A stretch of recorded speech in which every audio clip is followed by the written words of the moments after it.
Привет, друзья! Сегодня у нас видеопрогулка по разным улицам Харькова. И это видео будет по заявкам зрителей канала. Многие из вас просили показать, например, памятник и фонтан влюбленным возле метро архитектора Бекетова. С этой локации мы и начнем нашу видеопрогулку по городу Харькову.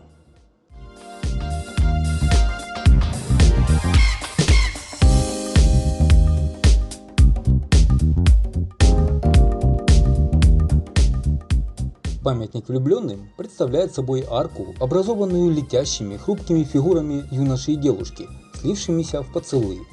Расположен по адресу город Харьков, сквер на Пушкинской улице, возле станции метро архитектора Бекетова. Идея установить необычный памятник родилась на встрече бывшего губернатора Харьковской области Евгения Кушнарева со студентами 3 архитектурных факультетов местных вузов. Евгений Петрович предложил студентам показать, на что они способны в конкурсе на эскиз-идею памятника влюбленным. Победившая эскиз-идея – это 2 тянущиеся друг к другу фигуры юноши и девушки, которые соединяются в поцелуе. Памятник был открыт 1 сентября 2002 года. На открытие памятника была приглашена молодежь, студенты и все влюбленные. Неоднократные случаи вандализма в отношении памятника вынудили окружить его бордюром из гранита и устроить вокруг фонтан. Теперь действует новая традиция – брызгать губы водой из этого фонтана перед поцелуем, который должен подарить крепкую любовь молодоженам. А с северной и южной сторон от фонтана расположены копии памятников под названием «7 чудес Харькова».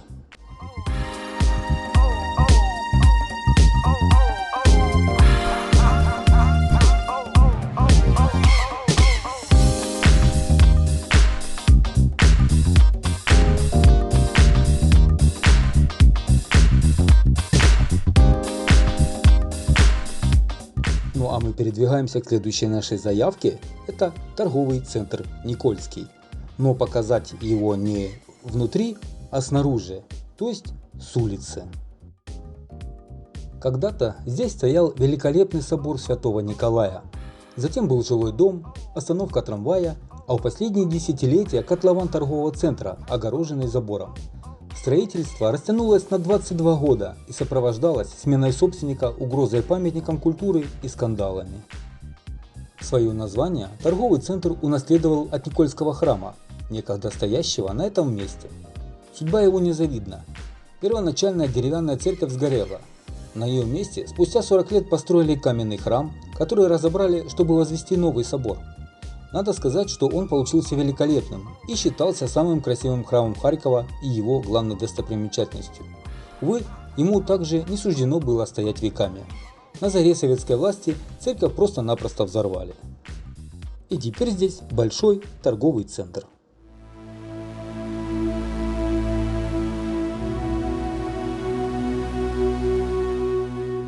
Следующая наша локация, которую просили показать зрители канала, это переулок Воробьева. Он расположен совсем недалеко от Пушкинской и рядом с торговым центром Никольский. Свое название переулок получил благодаря выдающемуся специалисту в анатомии человеческого тела академику Воробьеву Владимиру Петровичу. До начала 20-го столетия переулок носил название Скрипницкий, потому что здесь постоянно был слышен скрип телег, возивших воду в Нагорный район. История переулка в целом и его зданий в частности окутана множеством тайн и легенд. Одним из самых знаменитых объектов, расположенных здесь, является строение под номером 8. Здесь изначально функционировал анатомический театр женского медицинского института. По словам некоторых харьковчан, подвалы, заброшенные комнаты и чердак были исследованы мародерами вдоль и поперек. Несколько лет назад здание было забито досками для съемок фильма про известного физика Льва Даниловича Ландау. Говорят, что в здании с заколоченными окнами находился дом прощания, а в полуподвальном помещении была оборудована специальная комната, где поддерживали постоянную температуру 8 градусов по Цельсию. Собственно, тут и был анатомический театр. В наше время прогулки по переулку Воробьева вызывают интерес не только у любителей уединенных прогулок, но и у фотографов.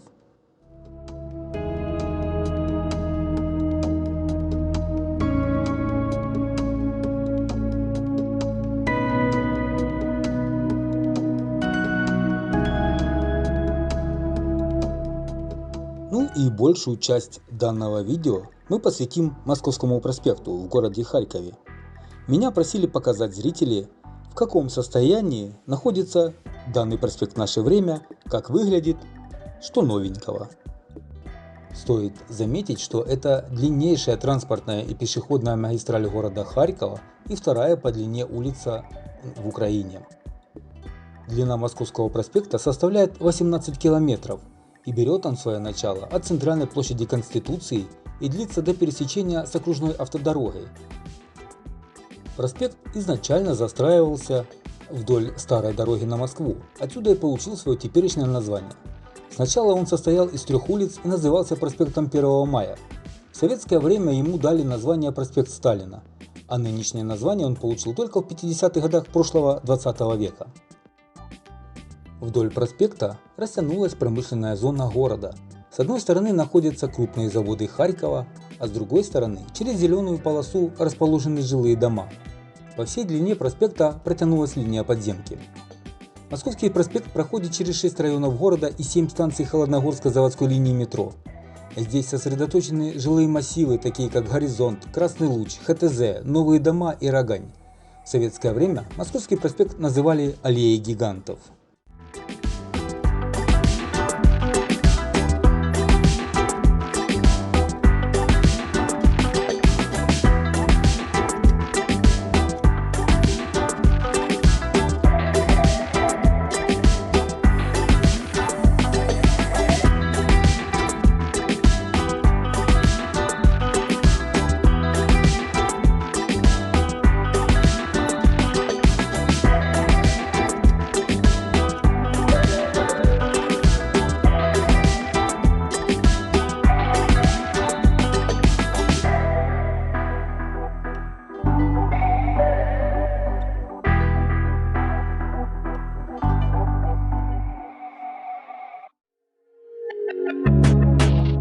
Вопрос о новом названии Московского проспекта поднимается неоднократно.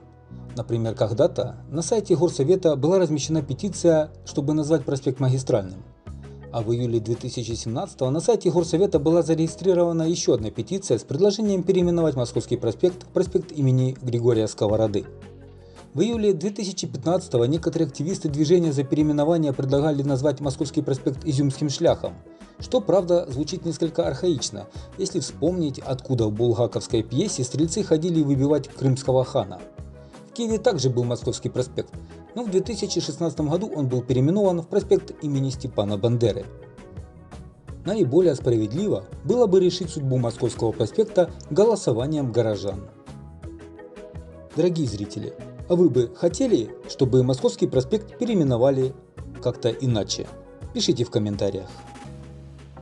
Заодно поставьте лайк под видео и подпишитесь на канал, если вы еще не подписаны.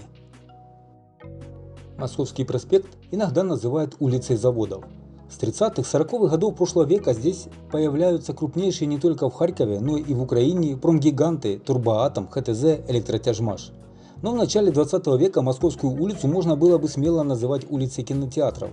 Здесь располагалось сразу несколько кинозалов: Аполло, Модерн, Весь мир, Иллюзия, Метеор, Мишель, Помпей. В не меньшей степени Московский можно назвать футбольной улицей.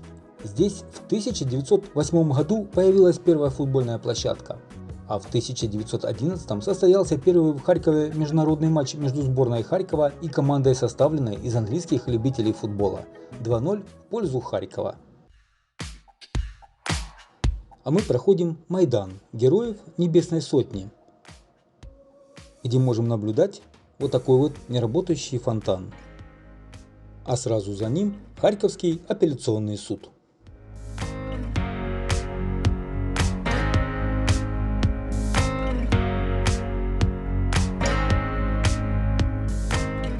Перед нами первое реальное училище, которое было построено в 1877 году.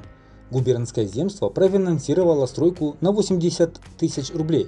Город бесплатно предоставил землю и выделил более 30 тысяч рублей. Стиль классицизм с использованием средневековых романо-готических форм.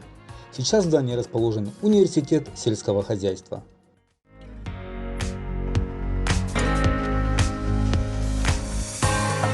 А мы продолжаем нашу видеопрогулку по Московскому проспекту и наблюдаем ремонт проезжей части проспекта. В горсовете просят автомобилистов потерпеть, но сколько неизвестно. Как показывает практика, ремонт на Московском проспекте почти не имеет шансов завершиться вовремя.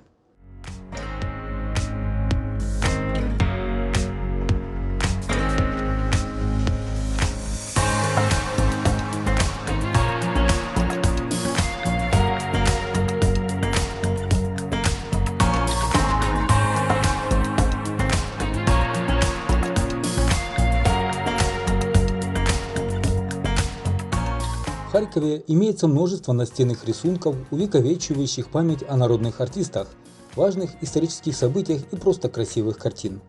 Например, этот Натальи Фатеевой. Или этот мурал с изображением советской артистки Клавдии Шульженко. На этом мурале хорошо подчеркнуты ее характер, обаяние и харизма. Портрет Клавдии Шульженко в молодости расположен на одной из сторон здания. В руках белокурая женщина держит синюю шаль и символ памяти о погибших во Второй мировой войне – цветок мака.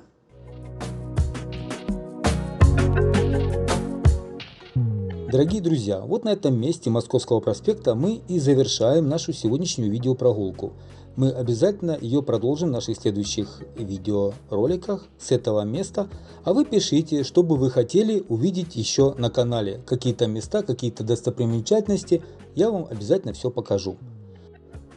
Обязательно подписывайтесь на канал, жмите колокольчик, чтобы не пропустить следующее видео на канале.